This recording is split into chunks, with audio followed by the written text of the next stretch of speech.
2021 সালে স্যামসাংয়ের সব থেকে বড় ইভেন্টে স্যামসাং 4টে প্রোডাক্ট লঞ্চ করে দিয়েছে এবং এই 4টে প্রোডাক্ট নিয়ে আজকে কিছু আলোচনার প্রয়োজন। কারণ স্যামসাংয়ের মতো কোম্পানি, অ্যাপেলের মতো কোম্পানি, তারা যখন নতুন কিছু করে, অসাধারণ লেভেলের নতুন কিছু করে, যখন তারা তাদের সব থেকে বড় লঞ্চ ইভেন্ট করে, যখন তাদের ফ্ল্যাগশিপ বা প্রিমিয়াম বেস্ট জিনিসটা নিয়ে আসে, তখন তারা শুধু ব্যবসা করার জন্য, দুটো ফোন বিক্রি করে বেশি লাভ করার জন্য সেটা নিয়ে আসে না। তাদের পরিকল্পনাটা অনেক বড় হয়, তারা মার্কেটকে অনেকভাবে স্টাডি করে।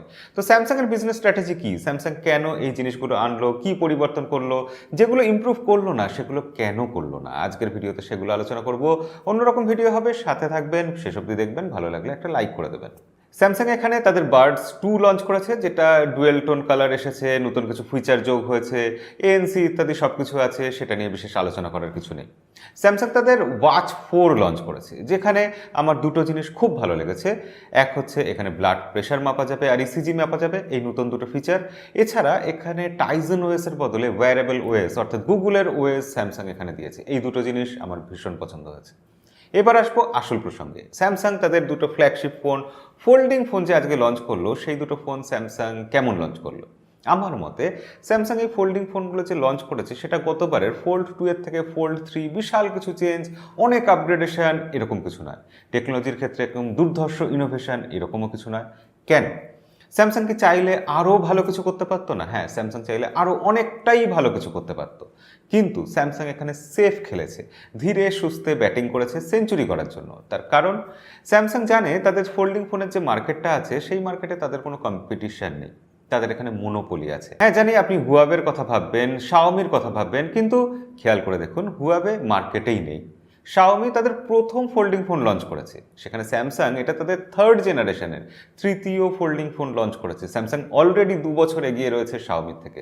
এছাড়া তাদের এই যে ফোল্ডিং ফোনটা তারা লঞ্চ করেছে, সেখানে তারা কাদেরকে টার্গেট করে লঞ্চ করেছে?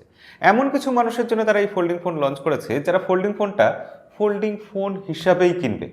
তারা এই ফোনটা কোনো ক্যামেরা ফোন হিসাবে কিনবে না, ভালো ব্যাটারি ব্যাকআপ দেয় কি দেয় না সেটা দেখে কিনবে না, এস পেনের সাপোর্ট আছে কি নেই সেটা নিয়ে খুব বেশি উদ্বিগ্ন হবে না। তারা এমন মানুষদের জন্য এই ফোনটা নিয়ে এসেছে। আপনি খেয়াল করে দেখুন, গতবার ফোল্ড 2তে 4500 এমএইচ ব্যাটারি ছিল, এবার আছে 4400 এমএইচ ব্যাটারি। স্যামসাং কি ব্যাটারি বাড়াতে পারতো না?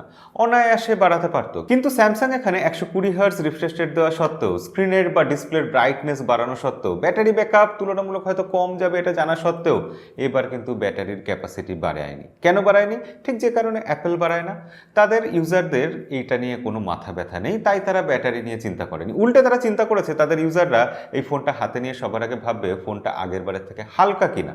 তাই স্যামসাং এবার এই ফোনটাকে আগের বারের থেকে অনেক হালকা করেছে, অনেক পাতলা করেছে, এবং তারা ডিজাইনের দিকে নজর দিয়েছে, তারা ইউজার এক্সপিরিয়েন্সের দিকে নজর দিয়েছে। আপনি খেয়াল করে দেখুন, স্যামসাংয়ের এই ফোনটাতে যে এস পেনের সাপোর্ট দেওয়া হয়েছে, সেই এস পেনটা স্পেশাল নতুন ধরনের এস পেন, এবং যে এস পেনটার জন্য এই ফোনের মধ্যে কোনো জায়গা নেই। আমি যে স্যামসাংয়ের নোট সিরিজের ফোন ইউজ করছি, ফোনের মধ্যে এস পেন রাখতে পারি, সেটা কতটা ভালো ব্যাপার যারা ইউজ করেছেন তারা জানেন। কিন্তু একটা এস পেন যদি আমাকে আলাদা করে হাতে নিয়ে ঘুরে বেড়াতে হতো, ইউজার এক্সপিরিয়েন্স কি ভালো হতো? অবশ্যই ভালো হতো না। স্যামসাং তার জন্য একটা অপশান দিয়েছে, একটা এমন কেস দিয়েছে যেটা আলাদা করে কিনতে হবে, তার মধ্যে এস পেন রাখা যাবে। কিন্তু এখানেই গল্প শেষ নয়। এই এস পেনটা আপনি যেটা রাখতে পারবেন সেটা নর্মাল এস পেন, কিন্তু যেটা একটা আলাদা S pen, S pen pro, সেটার জন্য কিন্তু কোনো কেস নেই, সেটা কেসের মধ্যে আসবে না, সেটা আপনাকে ওই আলাদা করে হাতে নিয়েই ঘুরতে হবে। তাহলে স্যামসাং এটা কেন করলো? স্যামসাং এটা করলো তার কারণ তাদের এস পেন দেখিয়ে ফোন বিক্রি করার উদ্দেশ্য নয়, তারা এস পেনের সাপোর্ট দিয়েছে, সেটা বোনাস হিসাবে দিয়েছে। স্যামসাং এখানে গতবারের মতোই ব্যাক সাইডে যে ক্যামেরা সেট আপ রয়েছে সেটা প্রায় একই রেখেছে, 12+12+12 megapixel camera, primary sensor, ultra wide angle lens আর টেলিফোটো জুম লেন্স। স্যামসাং কি চাইলে এবার S21 আলট্রার মতো ক্যামেরা সেট আপ ধরে এনে বসিয়ে দিতে পারতো না? কিন্তু স্যামসাং ফোল্ডিং ফোনটাকে ক্যামেরা ফোন হিসেবে বিক্রি করতে চায় না। তাদের ক্যামেরা ফোনের জন্য S21 আলট্রা রইল, তারা ফোল্ডিং ফোনের জন্য ফোল্ডিং ফোনই নিয়ে এসেছে, সেখানে ক্যামেরার উপর তারা জোর দেয়নি। তারা বোনাস হিসাবে ব্যাক সাইডে একই ক্যামেরা সেট আপ রেখেছে। একই কথা বলবো সেলফি ক্যামেরার ক্ষেত্রে। স্যামসাং এবার একটা অসাধারণ জিনিস করেছে, আন্ডার ডিসপ্লে ক্যামেরা নিয়ে এসেছে স্যামসাংয়ের তরফ থেকে প্রথমবার, সেটা মাত্র 4 মেগাপিক্সেলের। কিন্তু সেই সেলফি ক্যামেরাটার এমনিতে কোনো ইউজ নেই, সেটা যে বড় ডিসপ্লেটা আছে অর্থাৎ 7.6 ইঞ্চি ডিসপ্লে তার মধ্যে লাগানো হয়েছে। বাইরে যে ছোট ডিসপ্লে 6.2 ইঞ্চি ডিসপ্লে, তার মধ্যে যথারীতি একটা পাঞ্চ হোলের মধ্যে সেলফি ক্যামেরা দেওয়া রয়েছে। এমনকি আপনি ব্যাক সাইডের ক্যামেরাটাকেও সেলফি ক্যামেরা হিসেবে ইউজ করতে পারবেন বাইরের ডিসপ্লে ইউজ করে। সেক্ষেত্রে স্যামসাং ভিতরে আন্ডার ডিসপ্লে ক্যামেরা কেন দিল?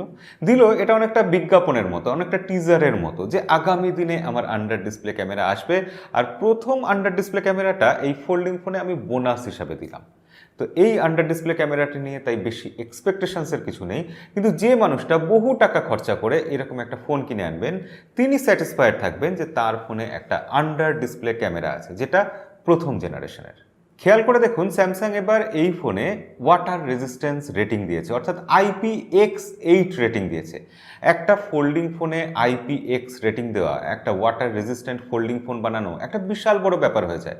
হ্যাঁ, এমনি ফোনটার মধ্যে সব কিছু গ্যাসকেট ট্যাসকেট লাগিয়ে ওয়াটার রেজিস্ট্যান্ট করবে, এটা কোনো বড় ব্যাপার নয়, আজকের দিনে এই টেকনোলজি এসে গেছে। কিন্তু ফোনটা যখন ভাঁজ হচ্ছে, যে হিঞ্জের জায়গাটা, যে মেকানিক্যাল পার্টটা, সেখান থেকে তো জল ঢুকে যেতেই পারে, ধুলো ময়লা ঢুকে যেতেই পারে। স্যামসাং সেই জায়গাতে খুব যত্ন করে কাজ করেছে এবং এই ফোনটাতে X8 রেটিং দিয়েছে। কিন্তু আপনি কি জানেন, এই X8 রেটিং মানে এটা ওয়াটার রেজিস্ট্যান্ট ফোন, এটা কিন্তু ডাস্ট রেজিস্ট্যান্ট নয়। অর্থাৎ ওই হিঞ্জের মধ্যে দিয়ে বা যে কোনো জায়গা দিয়ে যদি আপনার ফোনে ডাস্ট চলে আসে বা আপনার ডিসপ্লের মধ্যে যদি ডাস্ট চলে আসে, ফোন কিন্তু খারাপ হয়ে যেতে পারে। সেক্ষেত্রে এটা ওয়াটার রেজিস্ট্যান্ট ফোন, তাই X8 রেটিং, এটা মাথায় রাখতে হবে। বারবার যে কথাটা চলে আসছে, এই ফোনটা কাদের জন্য বানানো? স্যামসাং এর টার্গেট ইউজার কারা, টার্গেট ক্রেতা বা টার্গেট কনজিউমার কারা? স্যামসাং তাদের জন্যই ফোনটা বানিয়েছে যারা স্পেসিফিকেশনস নিয়ে অতটা চিন্তা করে না, যারা ফোনে ক্যামেরা কতটা আছে সেটা নিয়ে ভাবে না, ফটো তোলা যায় শুধু এটা নিয়ে চিন্তা করে, যারা একটা ফোন ইউজ করে স্ট্যাটাস দেখানোর জন্য, শো অফ করার জন্য। তো স্যামসাংয়ের এই ফোনটা তাদেরকে পুরোপুরি স্যাটিসফাই করবে। উল্টে তাদের বোনাস হিসাবে আন্ডার ডিসপ্লে ক্যামেরা দেওয়া হয়েছে, এস পেনের সাপোর্ট দেওয়া হয়েছে, ইত্যাদি অনেক কিছু দেওয়া হয়েছে, প্লাস দামও কমিয়ে দেওয়া হয়েছে। $1800 রাখা হয়েছে এটার প্রাইমারি প্রাইস, এবং বেস ভেরিয়েন্টের দাম এরকম হওয়াতে আমার মনে হয় ফোনটার বিক্রি আগের থেকে আরও বেড়ে যাবে।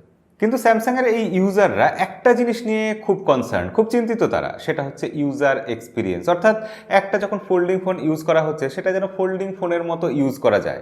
তার জন্য স্যামসাং এবার সফটওয়্যারের ক্ষেত্রে বিশাল চেঞ্জ এনেছে। তাদের ওয়ান ইউআই এর ক্ষেত্রে এবার সত্যি এমন কিছু কাস্টমাইজেশন এনেছে যেটা অভিনব।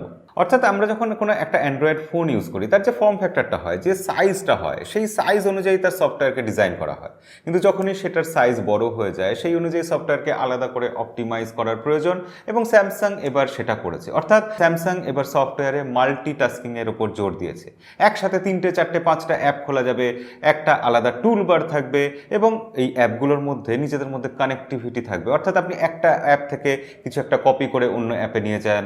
আপনি ডেস্কটপে যেরকমভাবে সব কিছু ইউজ করেন, ধরুন ব্রাউজার ইউজ করছেন, সেখানে বিভিন্ন ট্যাব খুলছেন, সেগুলো করতে পারছেন। এই যে অ্যাডভান্টেজগুলো, বড় ডিসপ্লে হওয়ার অ্যাডভান্টেজগুলো স্যামসাং কিন্তু এবারে ইউজারদের দিয়েছে।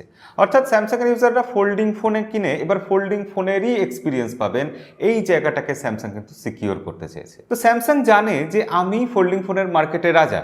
এখন ফোল্ডিং ফোনের মার্কেটে স্যামসাংয়ের মার্কেটের শেয়ার হচ্ছে 88%, মনোপলি চলছে। আগামী 3 বছর বাদে সেই শেয়ার কমবে, তবে সেটা হবে 73%, অর্থাৎ তখনও মনোপলি চলবে।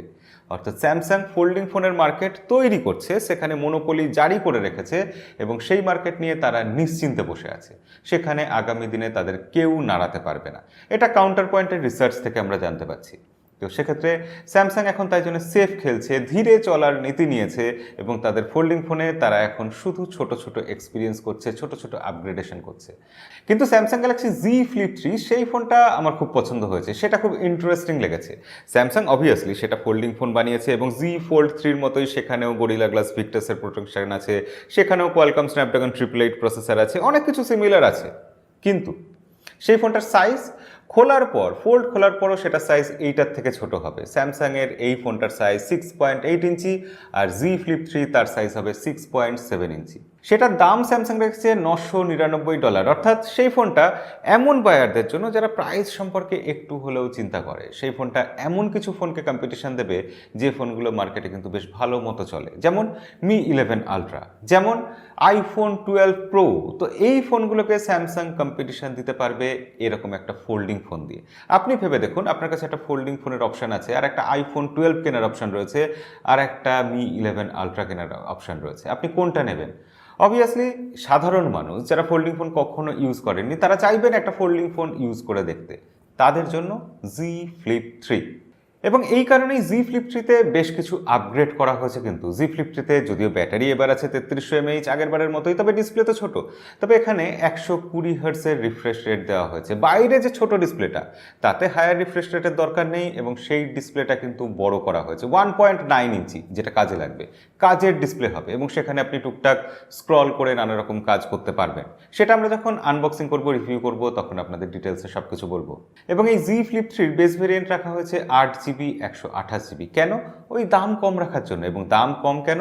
যারা একটু দামি ফোন নিতে চান, যারা আইফোনের দিকে যেতে চায়, যারা ওয়ান প্লাসের প্রিমিয়াম ফোনের দিকে যেতে চায়, তারা একটা ফোল্ডিং ফোন যাতে প্রথমবার ইউজ করতে পারে, স্যামসাং তাদেরকে সেই এক্সপিরিয়েন্সটা দেওয়ার জন্য জি ফ্লিপ থ্রি নিয়ে এসেছে।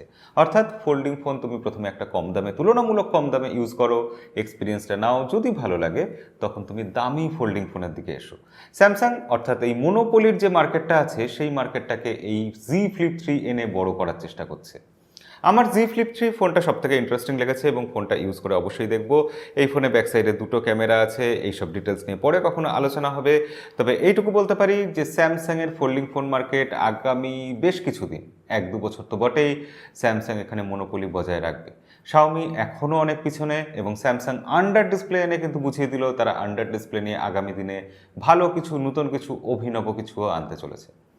আগামী দিনে সব কিছু খবর পাওয়ার জন্য, এইসব ব্যাপারে জানার জন্য আমাদের চ্যানেলটা সাবস্ক্রাইব করে রাখবেন। দেখা হবে পরের কোনো ভিডিওতে। আজকের মতো বিদায়।